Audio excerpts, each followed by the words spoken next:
Hello, everybody. Welcome to another episode of Just Two Dads with my co-host and partner, Mr. Sean Francis. I am Brian Altunian. And today's conversation, very much in line with the financial background that Sean and I share and how we got into this entire conversation around helping special needs families. Today, we're going to be talking about something called an ABLE Act, which is an incredibly useful tool, an incredibly useful support structure set up. It's set up separately in all 50 states, but just understanding what the ABLE Act is, how it works. We're focused on California today, but we'll have some generalities that will actually apply to every state. So informational, and luckily we've got somebody on as a guest today who's actually utilizing the ABLE Act. So you're going to hear firsthand how these things work. So stay tuned for another episode of Just Two Dads.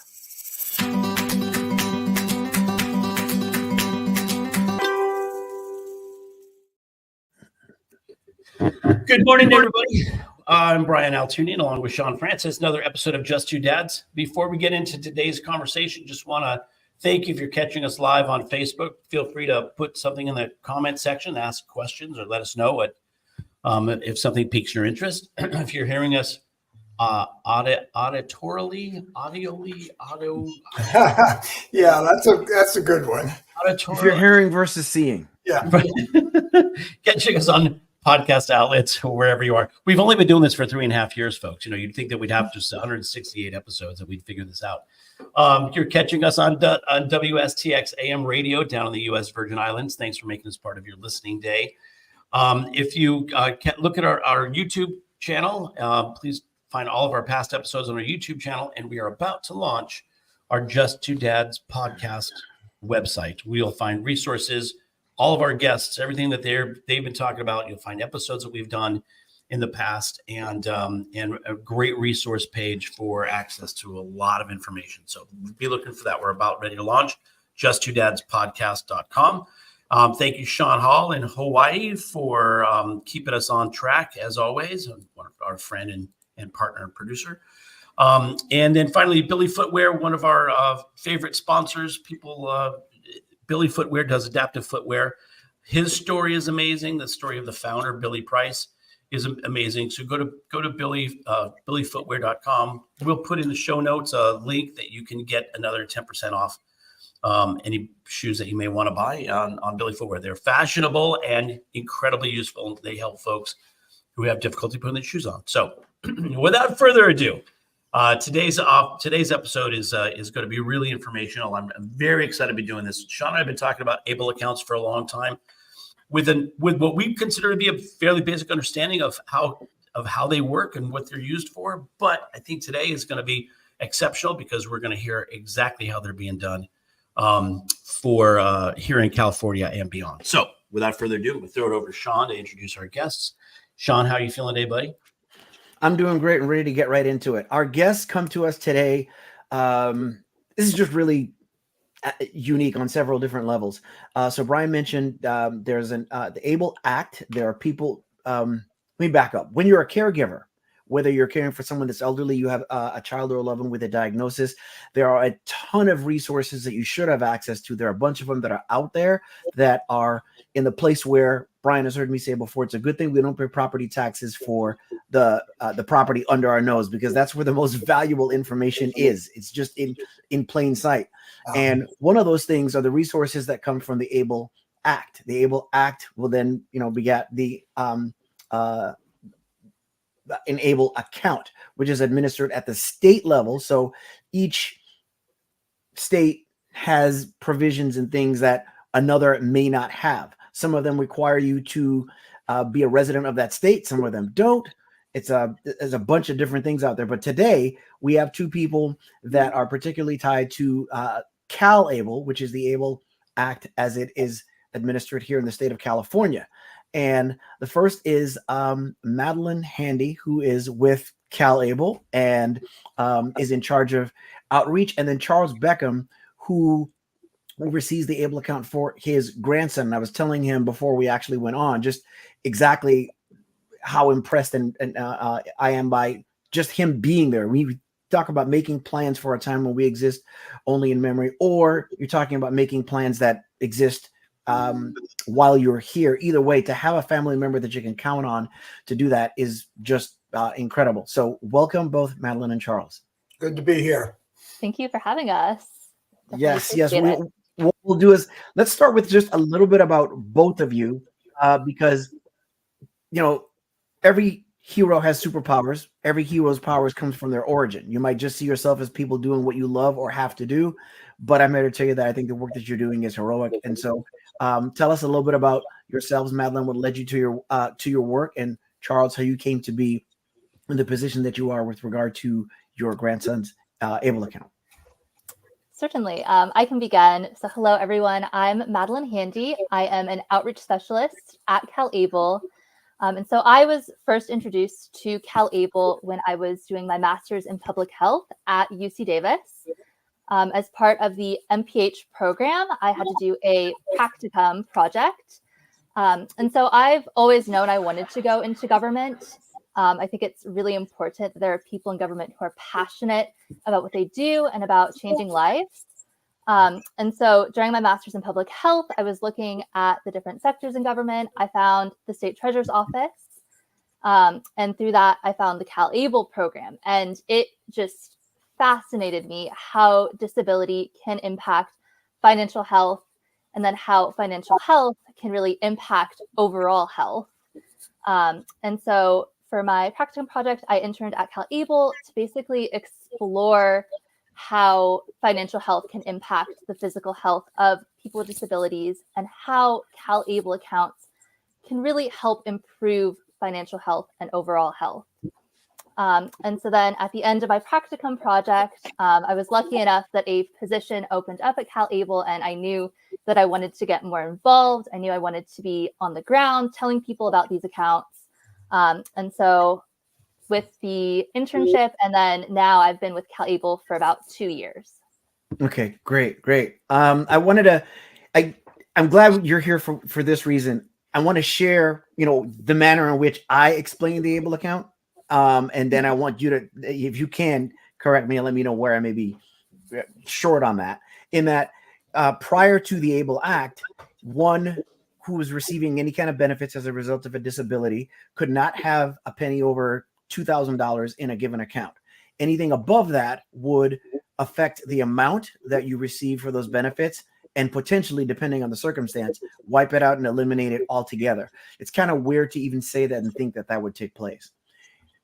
The advent of the ABLE Act came about because it allows one to have a considerable amount above that and not affect those benefits. And again, things differ from state to state. Do I have it pretty right, or is there anything that you would add?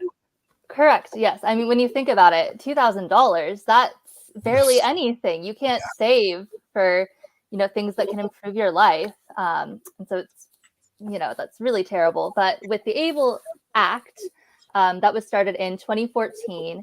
And so the ABLE Act is actually the federal law. And ABLE stands for Achieving a Better Life Experience. And that really is what these accounts are about. Yeah. And so CalABLE is then California's version of the ABLE Act, which allowed states to open these tax advantage savings and investment accounts for people with disabilities that allows them to save without impacting their access to means-tested benefits, which people really need to live. So, yeah, I think you about covered it. That's beautiful. The other thing is that the law, as it existed before, it almost prevents anybody who had some sort of disability, who was relying on support. They couldn't even have a job, right? Because they couldn't even earn sufficient money. So the act kind of goes against, just general support. Even folks who make a decent living need support and help, because this is not, it's not an easy or inexpensive means of managing a family member that has some sort of neurodiverse or, some other disability. So, and it's another conversation to have, but it is, the way the system works is that it encourages and sets one up to think in the most limited Yeah. matters. So if you're thinking, oh my gosh, I'd like to make additional income, start a business, do something that will give me some choices and some freedom so I can attend IEPs or whatever have you, I need flexibility. If you have more sight than you do vision and you're a person with maybe some negative experience, your thought is, but I can't make too much. I can't make too much. So it really holds you back. It's a horrible situation. Really perverse incentives. It just really is all backwards, right? Yeah. Yeah, Charles, go ahead and tell us. Oh, go ahead. Sorry. So I Go was ahead. going to say income is still something, we're working on with the CalABLE account. Sometimes people ask if they can put their income into CalABLE and will that, turn into non-income. And that's not the case. CalABLE really is a savings account that allows people to save while maintaining means-tested benefits. But there are programs available that allow people to work and still be on benefits. So I just wanted Fantastic. to put that No, out I appreciate that. Charles, go ahead and tell us about yourself and how you came to be in the position that you are with regard to your grandson's account. Yeah. So, I've been retired about 10 years and I worked at a startup in the late 90s. And that company got bought by a bigger tech company. And then so I ended up working there and then worked there for a number of years. And then they got bought by a big tech company. And so I stayed in for the transition. And then after the transition, me and a few other people stepped out and started our own business. And then it was successful and got bought by a big software company. So that led to my retirement from the tech industry. But as part of that process of looking ahead, I had 6 grandchildren. And so looking ahead, I really was looking for a way to, start pouring resources for them for the future. So one of the things that I did was set up, 529 accounts for all the grandchildren, right? Sure. So started funding that so that they, saving for, eventual educational expenses. And so my youngest grandson, Henry, it became, he's autistic, nonverbal with cerebral palsy. And so he needs a lot of resources. So we work to, push to bring in in-home support services to help out. But the other thing that brought me to CalABLE is the ability to roll a 529 account into an ABLE account. So as a grandfather that was, funding and planning for the future for Henry, that only had, strict educational benefits, right? Right. But the law allows me to roll a 529 plan into an ABLE plan. In this case, it was CalABLE. So that brought me to understanding, the benefits of ABLE in general and CalABLE in particular. And so that's really kind of how I got here to, that's the process that I ended up into ABLE. You bring up two points. So first of all, and Madeline, you can probably answer this. Is that 529 rollover into an ABLE account, is that restricted to just California, or is that something that is provided for in all 50 states? Do you know? So that is allowed in all 50, in all ABLE accounts that Right, all ABLE accounts. Got it. Yes, it's a federal law. So that's actually sunsetting at the end of 2025, but ABLE today and the National Association of State Treasurers are working to get that extended because it is very important. Wow. And the rollovers are limited to the annual contribution limit of $18,000 per year. And so, of course, if somebody, set up a 529 college savings account and it's built up, then they're only limited to that $18,000. They might have, more that they need to transfer over. So we're working to get that extended. And for those that aren't familiar, a 529 is specifically for college, which means if you're putting money into a 529, those funds can only be used for tuition, room and board, or books. So let's say you're putting money into a 529 and you've got a child that excels beyond expectation and they get a scholarship, academic or athletic, and it's a full ride. Now you've got that money sitting in that 529. That money prior to the ABLE account could only go to a family member for those specific purposes. You couldn't do whatever you want with the money.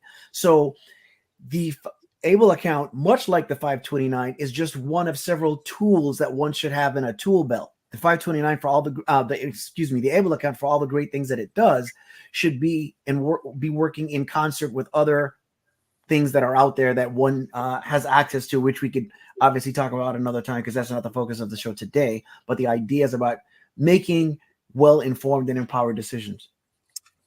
Yeah, it's also just parenthetically, as the ABLE account, the official designation is actually a 529A account. Right? Right. It's like the sister of the 529.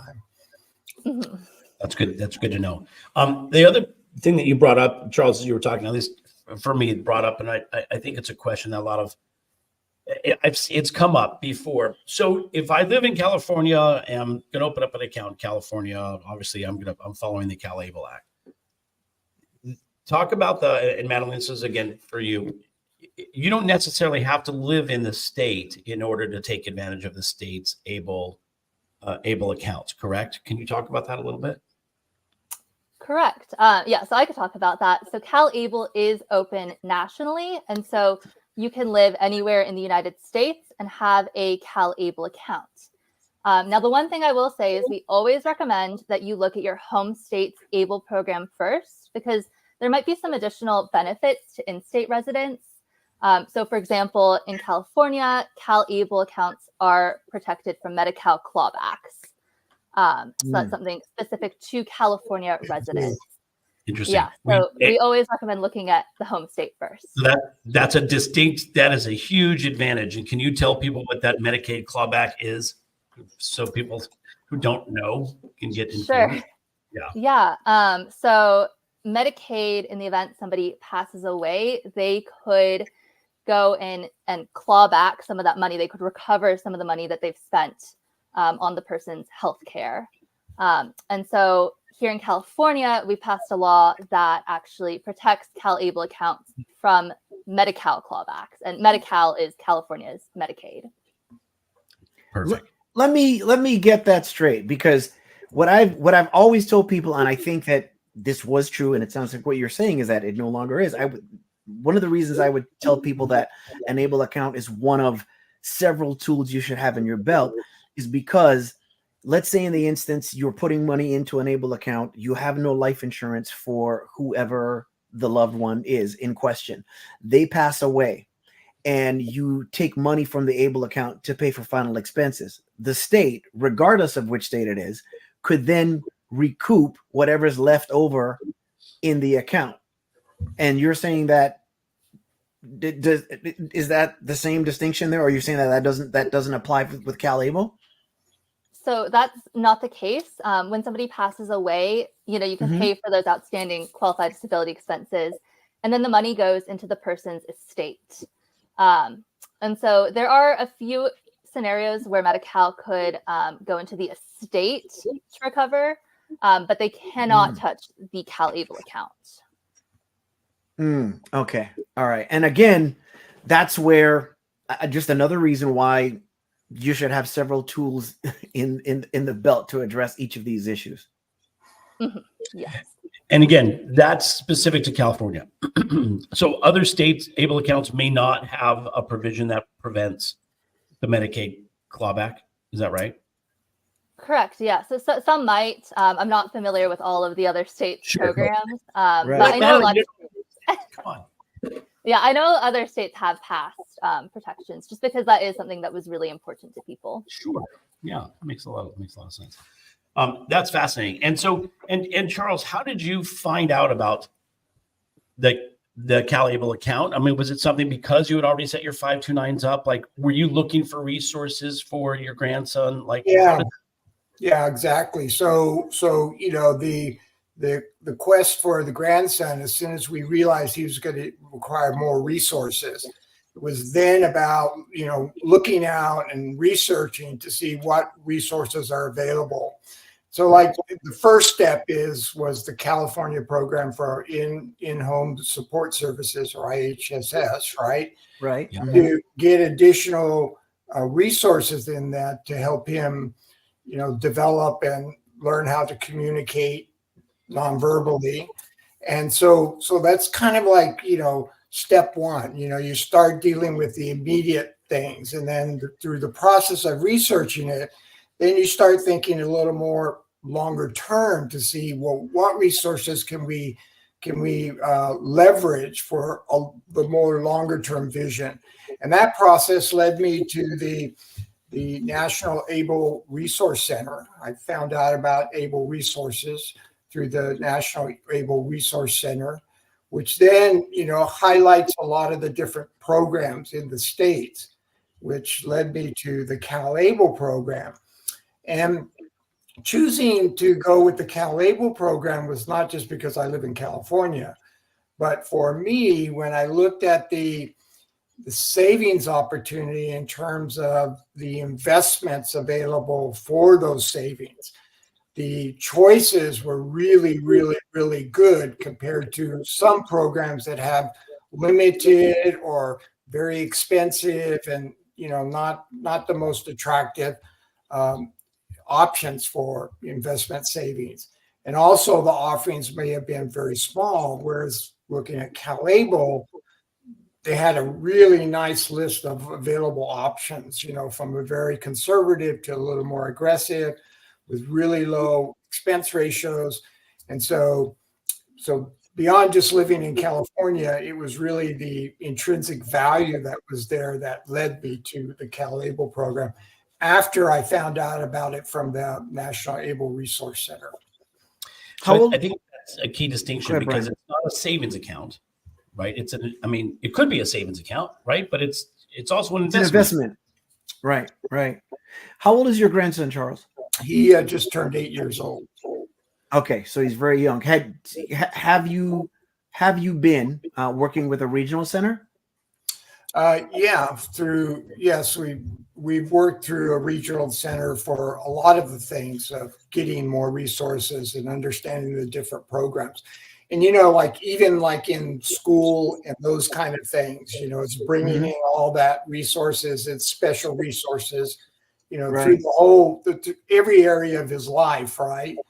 And really I think the title of ABLE is Achieving a Better Life Experience is really tells across everything you're doing, right? Exactly. What we're really trying to do is increase their life experience to have a better outcome there. So better quality, yeah. Yeah. My other question I was then going to ask is, did the regional center tell you anything about the ABLE account? Very briefly. It was very briefly. It was mentioned kind of parenthetically, on the side. And I was really surprised because I've been in groups of people that were, when they were doing seminars or whatever, when they would ask, who was familiar with ABLE accounts, very, very small amount of people had any knowledge of it. I mean, it's like 10% were aware, 90% were not. So, Right. That's what made me ask, because I'm finding, we do this show. I've worked in an unofficial capacity as an advocate, just being a parent, but then in a very official capacity in other areas. So I'm a fairly conscious and aware person. And despite that, we found out things as we're going through the conservatorship process that we had no idea about, and got the information from the regional center, but didn't exactly have to pull teeth, but kind of at least knock them out a little bit. And so we can never tire of asking questions and digging and finding out. And the truth of the matter is, if you're not that type of person, you're going to miss out on benefits that your loved one has access to and should have, because the best job is just not always done in terms of building the bridge. Matter of fact, I had a conversation with the attorney that we've been working with, and he's like, there should be one place that's a resource guide that tells you where to find any and everything under certain categories. And I don't know that exists. Although we know some people that have tried to put something together like that that's at least similar. So just another reason why we're glad you're here today. Well, it's really tough because if I just think like in my situation, with my grandson Henry and our children that are raising him, I mean, it takes so much work just to work that. It's hard to have extra cycles, do all this research and try and do this, get plugged into these things, right? So to the extent that people can help them, in the midst of their really hard job, that's a really big challenge, all right, that we It is. try and deal with. Mm-hmm. That's why you're here. Both of you. Yeah, exactly. Exactly. Yeah. Thanks for mentioning the Natural Resource Center. We put it up on the screen. We'll put it in the notes as well. So people, if they're not in California, if they want to find something out. Hey, back to where we kind of said that CalABLE is a savings program. So for me, I'm using it for two ways, right? It is a savings program. So I'm thinking in terms of, I think about my grandson, I'm thinking about where is it going to be in 10 years? What are the resources he's going to need? So I don't know exactly what those are, but I know that I want to provide as much resources as I can. So when that time comes, there's more options and opportunity. But it's also useful here and now. So one illustration is being nonverbal. So a big part right now is trying to teach them to use technology to be able to communicate with people, like, non-verbally through images and, icons and that kind of stuff. And so today I can use and have used part of the ABLE funds to help fund those technological resources to help him learn how to communicate. So it's both, a here and now to deal with current issues, as well as a savings program, thinking ahead 10 years or 15 years, it's going to be. So that's kind of the perspective that I take on my involvement with it, and, the value it delivers to our family. So that's kind of where we're at. I'm glad. Yeah. That's great. That adds two questions I was going to ask you then, Madeline. I'm saying two because they're connected then. So then it's safe to say there's obviously some liquidity with the account. And then two, if someone opens an ABLE account tomorrow, are they kind of left to their own devices in terms of what they're going to put in, how they're going to grow the money or anything like that? Or is there anyone that is, for lack of a better term, an advisor that might help them set goals and things of that sort to maximize the benefits of the account? Yeah, so two really great questions. I'll talk about the first one about like how it's, you can access the funds at any time. So that's one of the really fantastic things about the CalABLE accounts, is that they are savings and investment accounts. So I like to compare CalABLE accounts to Roth IRAs, where it's that after-tax money that's going in and then it grows tax-free. Except you don't have to wait until you're a certain retirement age to take it out. You can take it out at any time to spend on qualified disability expenses, which are essentially anything that improves your health, your independence, or your quality of life. So it is super broad. And there are a couple of different ways to take the money out. You can link a bank account and do electronic transfers. You can have a check be written, or we also have a prepaid card. So Charles, I don't know how you're accessing the money, but maybe you could share a little bit about that.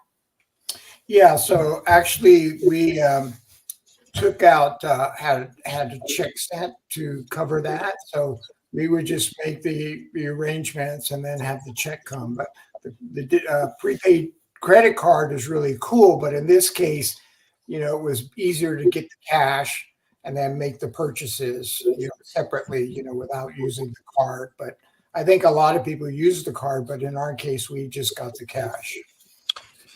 Let me ask you this question, because what if, so your grandson's 8, what if you had taken some of that money and invested it in NVIDIA stock a year or two ago, and it exceeded $100,000 in value? What happens then? I know that that's $100,000 is a benchmark, right? I mean, it's I'm sure Madeline can talk to this, but I mean, there isn't a limit on there is a limit, but it's far greater than $100,000 that you can have in an ABLE account. The $100,000 mark is the amount that is, if you maintain that your other benefits, social benefits, aren't impacted up to that $100,000 limit. But the total limit you could have in an ABLE account, I don't know what is 495 or 500. Actually, 529,000. So See, and that's gone up because it started out at like 200, didn't it? like I know it's increased. What's the 529? What's the cap now, Madeline? Yeah, so if you're on SSI, you'll want to keep it below 100,000, and that is specifically for SSI. And if you're not concerned about SSI, the total cap is 529,000, but the account can still continue to grow after that point. But let me go back to the SSI comment. Does that mean that to prevent your SSI from becoming taxable? Is that right? Taxable. Or Available? So if you go over $100,000 in the CalABLE account, then any excess above the 100,000, that would begin to count against the $2,000 asset limit set by SSI. Yeah, it's back to that. I see. Back to that $2,000. You know, it's back into that same ballpark once you get over that, right? So another reason why it should be one of several tools. We keep kind of going back to that. It serves its purpose.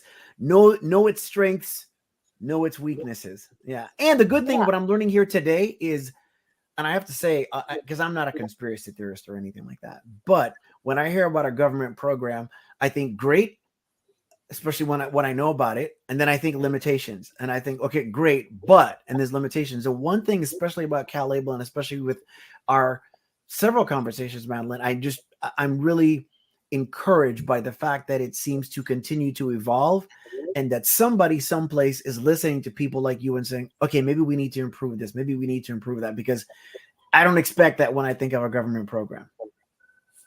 Yes, we are always trying to improve, always trying to put in bills into the state legislature to try and improve the program. And the state treasurer, Fiona Mashi, is, really fantastic about advocating for CalABLE and for Californians with disabilities. Yeah. But I did want to touch a little bit more on the investments. So one of the things about the investments is that the growth, that is not considered income.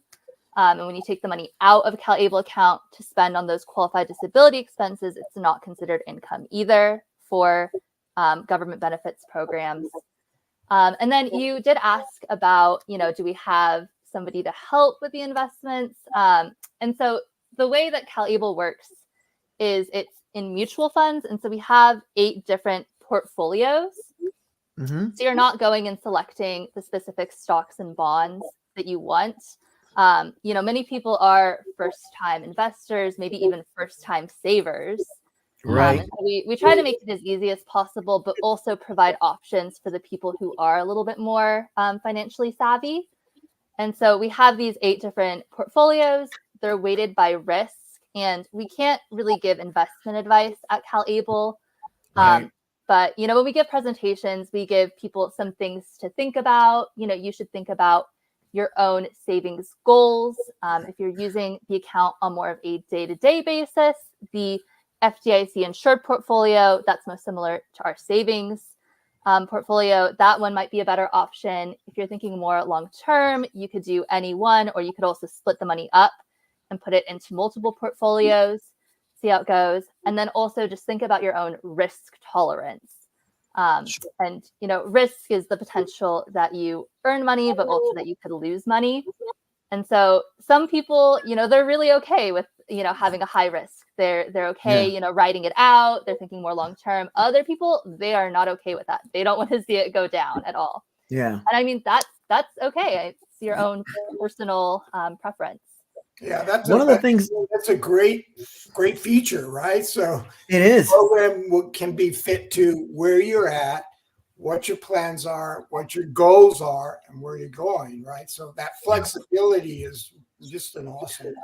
And I have to say, prior to today, to this very moment, I've never thought about how one would use the plan. In other words, outside of just the idea that to save for the future, I never stopped to think about it can be used currently because of the liquidity, but literally on a day-to-day basis as well, and so that's going to dictate a lot of what you do with the account. That's super valuable information. Yeah. Real cool. Hey, another cool thing is other people, like other family members, It's going to be one of my questions for you. can make contributions into that account. So a really cool thing is on CalABLE, you can set up a gifting page and you give that link out to your family members or friends or community or whatever, and they can make direct contributions into that particular beneficiary's ABLE account, it's another really cool feature, right? That's beautiful. Yeah. Yeah, and it's not considered income by like Social Security. So that's one of those really great things where friends and family want to help with like rent, for example. They could contribute directly to the CalABLE account, and Social Security will not reduce the amount that somebody receives. Beautiful. Yeah, that's one of those things that it's one of the few, actually, right? It's one of the few financial vehicles that other family members can contribute to. And all of this is after-tax dollars going in, just to be clear, right? So nobody's getting a tax break for putting money into their niece's or their nephew's account. It's after-tax dollars going in, and that's what gives it the tax-free advantage coming out, right? Yeah, and so right now, California doesn't have any state tax benefits. There are actually some ABLE programs that do have those tax benefits for in-state residents. So that is, again, why we always recommend looking at your home state's ABLE program first. But maybe one day, we might. Yeah, hopefully that road will be crossed in the future, where there would be some tax credit for contribution to an ABLE account. I'm sure, there's a lot of lobbying that would, hopefully get that done in the future. Yeah, that makes a lot of sense. Municipal bonds work that way for folks to know, right? If you live in the particular area and you invest in municipal bonds, then it will qualify for some state benefits, right? So it just seems to make some sense that this is, that this would be on the docket, as they say. Hey, Madeline kind of touched something that a little thing that, like the example of paying rent. So rent is a viable thing that you can take out of your CalABLE account to pay rent, because it's increasing your life, a better life experience for you. So, I mean, it's like, there's really, as in any other program that will allow you to do that kind of thing. So it's really, really broad on the type of qualified expenses for the particular individual. So amazing. What is two questions again? What is the designation again that Charles that you have? I know there's an acronym for it. As the administrator or I'm in a position as an authorized legal representative. Okay. Beneficiary for the basis of this account, right? Right. So in your grandson's case, he's 8 years old.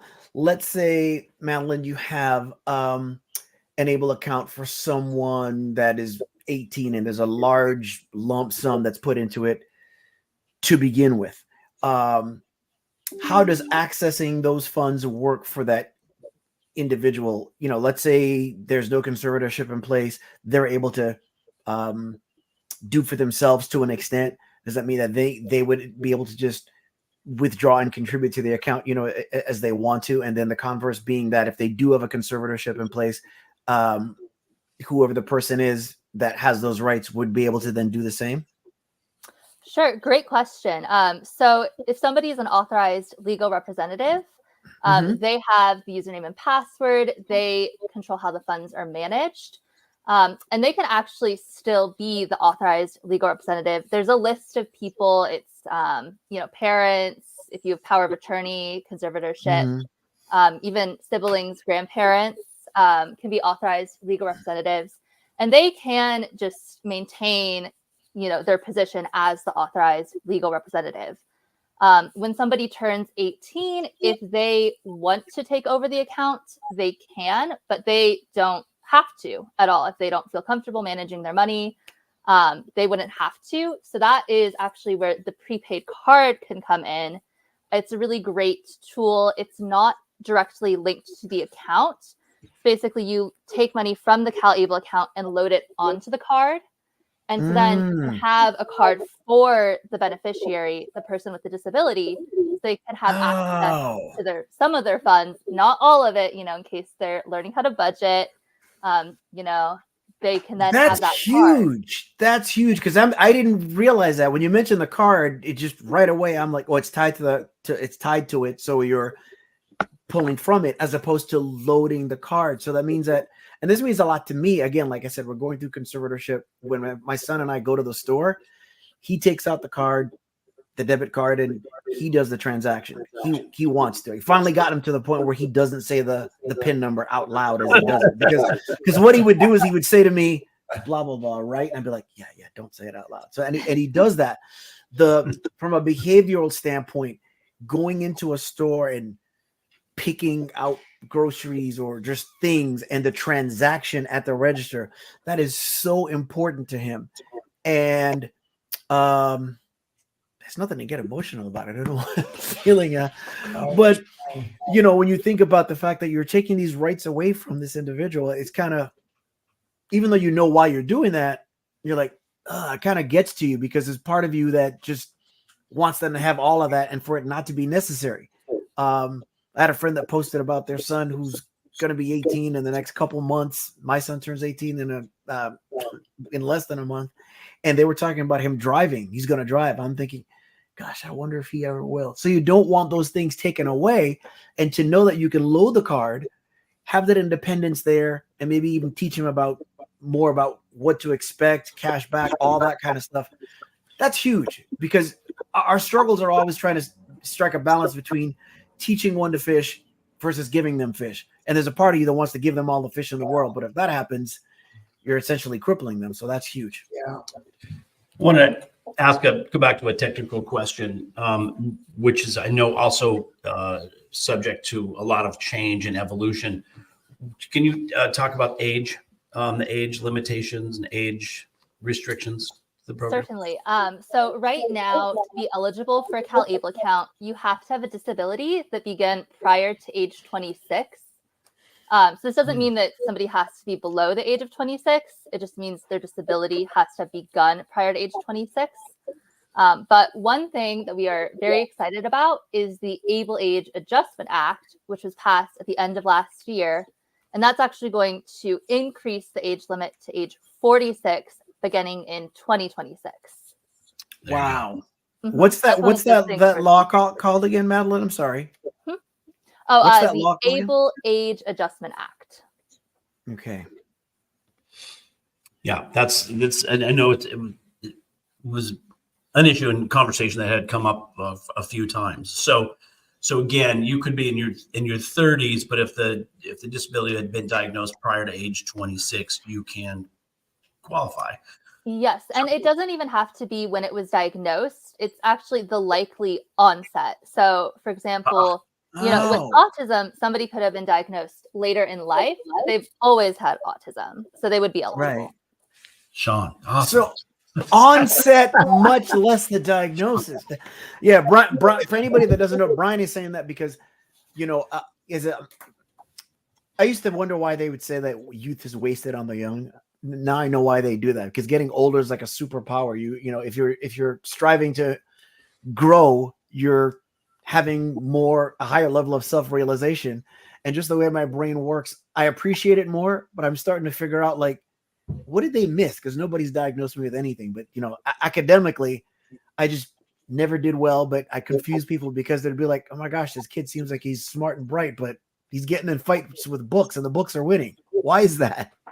So that's completely fascinating. And it seems like there's a growing number of people that we've encountered in life and on the show that are finding out, hey, as adults, what?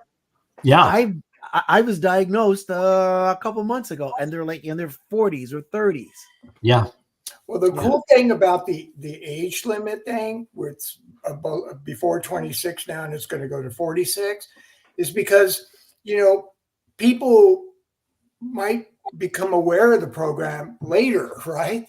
And so they're not missing out, So as they become aware of it, they can take advantage of it. It's not like you have to do this when you're 8 years old, for instance, or there's no choice, right? So it gives the option. So once they realize that it's available, that they can do it. So it's a really big thing.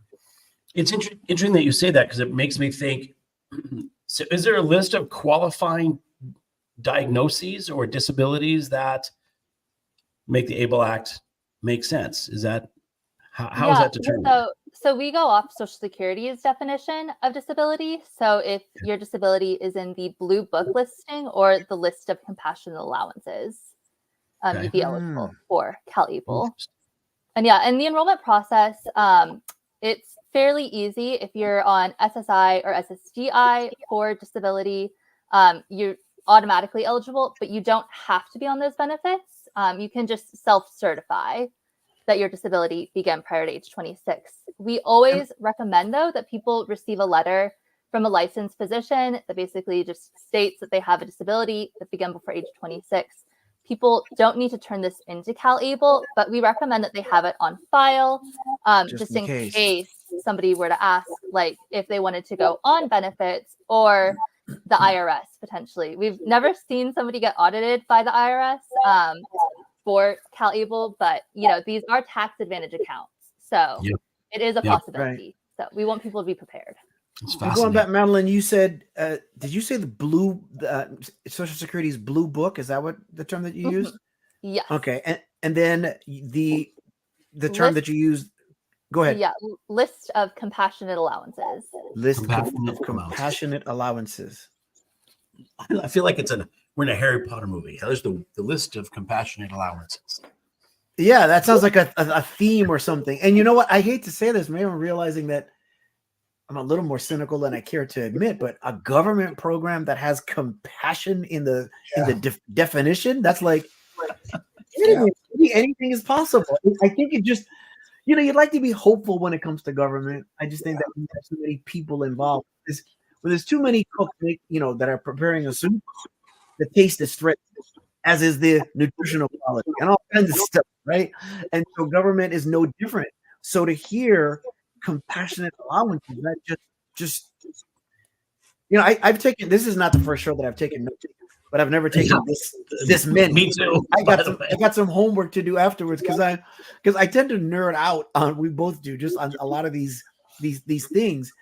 But this is something that's worth nerding out on, because you're talking about the quality of one's life. Yeah. That compassionate list, is good because it's presumptive to, having a disability. Then it stops from you having to go through a lot of hoops to try and, validate whatever. So exactly. Once you have that presumptive thing, then you can just move forward. So in that sense, it really is compassionate.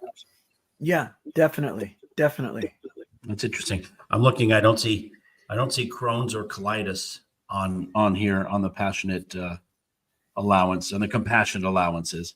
But it's why not? I know. You would think that it would be there because each case is not the same. That's a whole nother show. But I mean, it's broad. Yeah. Well, listen, this has been so fascinating and informational. And again, I think Sean and I are both taking notes. Has made the time fly, as it does every episode. We feel like this is the fastest one, I think. Right? I mean, by the way, we say it every time. We're like, man, that one went really fast. So this is amazingly fast. So we want to ask you guys, each of you, to answer this question individually, and then Sean's going to present that to you, because I think it's we love this. It's a fascinating part of the show. I used to hate it. I'm just disclaimer. I now have embraced it. I love it because it's fascinating to hear people answer the question. So further ado, Sean. This is a question that found its way to me. I didn't come up with it. And I used to ask it without context, and Brian disliked it because of context, but then, see the value in it. So this is the portion in the show where we'll ask the following. Our ability to change the world, is determined by our willingness or ability to change ourselves. So if you can each give us just one example of a thought or a belief that you once believed to be true, but no longer believe to be true? Yeah, that's definitely a thought-provoking question. I think for me, when I was younger, I thought that in order to make a difference in the world, you had to do something big. You know, you had to be president, or you had to invent something like world-changing, history-altering. But I find, as I've been working with CalABLE and seeing other people, you know, working in the disability community, you can make a big difference just in your small space, and by impacting, you know, when I go to these events, if I can tell one person about CalABLE and let them know, I've made a difference in their life. And I think that's just as important as, you know, some of those big history altering changes. What a great answer. Isn't that? I mean, that's inspiring. I mean, just really. It's like the starfish story, right? You may not be able to solve it for all of them, but if you make the difference in one person's life, you've made a difference. And when I go to these resource fairs, these disability resource fairs, and you talk to people at the other organizations, at the nonprofits, just their passion for what they do, it's really incredible. And it's really inspiring. It's beautiful. Yeah. Little changes lead to big changes. How about you, Charles? Beautiful. Well, I mean, there's really just so many things, but I think one thing that's really changed for me that I've transitioned from is realizing that people can do great things, right? So I don't say that I thought of people and limited them, but I think that as I've grown and seen and got involved in doing things like this, that I really want to open up my eyes that these individuals can do tremendous things. I mean, people are amazing, and you can't limit them because they are amazing and they can do wonderful things. And I think that's one thing I've learned that's changed for me, is that realization. I mean, some may need help along the way, but they're incredibly resourceful and incredible strength and pushing forward, and people can do amazing things. And so I will never limit somebody in the future ever again in my life, because I've seen so many wonderful examples of courage and strength and, profile and courage that's I think a big change for me as I've grown older. Beautiful. That's fantastic. Yeah. Well, I want to thank you both for being here. This was incredibly informative. We're definitely going to talk about it. And again, the fact that Sean and I come from the world of, financial services and financial strategies, and being able to really have a much deeper understanding of the ABLE accounts is incredibly helpful for us and for our clients. We're going to put up on the screen again, if people have any questions, the National Resource Center. If you're not in California, definitely take a look at that and see if what's available in your state. And you can also see the value given in the ABLE acts that have been passed in other states. And again, you don't have to be a resident of that state to take advantage. So please, reach out and take advantage of these accounts. Again, we put the CalABLE or the CalABLE Act. They also have a YouTube channel, the CalABLE YouTube channel, to see videos and go through explainers and other informational video episodes for you to watch too. So thank you both again. And Charles, gosh, God bless you, for being such an advocate for your grandchild and support. And so glad that you were able to join us. And Madeline, thank you for the work that you're doing, and I hope you have continued success in your outreach. So thank you again, both of you. I want to thank you folks who caught us on Facebook and are catching us after the fact on YouTube. Please subscribe and share the content with folks that you think will make a difference in their lives. Maybe you have a family that has a pretty good understanding of what's available to them as parents of children with special needs or other kind of medically complex issues, but maybe they don't know about the ABLE Act. what it means to open up an ABLE account. So, share the information. If you caught us on WSTX AM radio down in the Virgin Islands or on podcasts, again, please feel free to send us an email. We are just2dads@gmail.com. Sean and I co-host a men's support group for father and grandfather caregivers. Just a safe place for men to be able to kind of hang out. We call it the den. It's a safe room in the house. Very cool. We put a Google Doc up there for you to register. It's free. We don't charge. We do a Zoom every other week on a Sunday morning when it's, relaxed time, and good place to have camaraderie and a sense of community. So I like to say these days, you're right, there's unity in community. And then finally, our Just Two Dads email account. We are just2dads@gmail.com. Look for our websites coming out, justtodadspodcast.com. It's coming out soon. And again, Billy Footwear, thank you so much. Sean Hall, thank you, out in Hawaii. And I always say, and every time I say it, I say, especially now, but literally it feels like every week, it's even more important. Empathy and love. You don't know what somebody's going through. You don't know somebody else's experience. Have some empathy. Don't be so judgmental. Have some empathy for what they're going through. And know that if you look at the world through lenses of love, it makes the world a better place. Hear, hear. Thank you so much, you guys. And we'll throw it over to Sean and we'll close us out.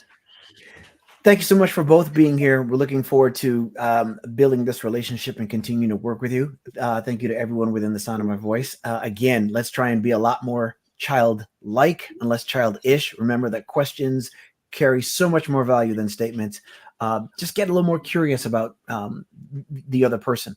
And remember that everybody needs roughly the same thing: to be seen, to be heard, to know that they matter, and to know that they're loved, and that they have the capacity to love. And to everyone within the sound of my voice, thank you so very much for tuning in and helping us to grow this platform. So honored to be able to do this, and we love you. Thank you. Thanks, everybody. See you next week.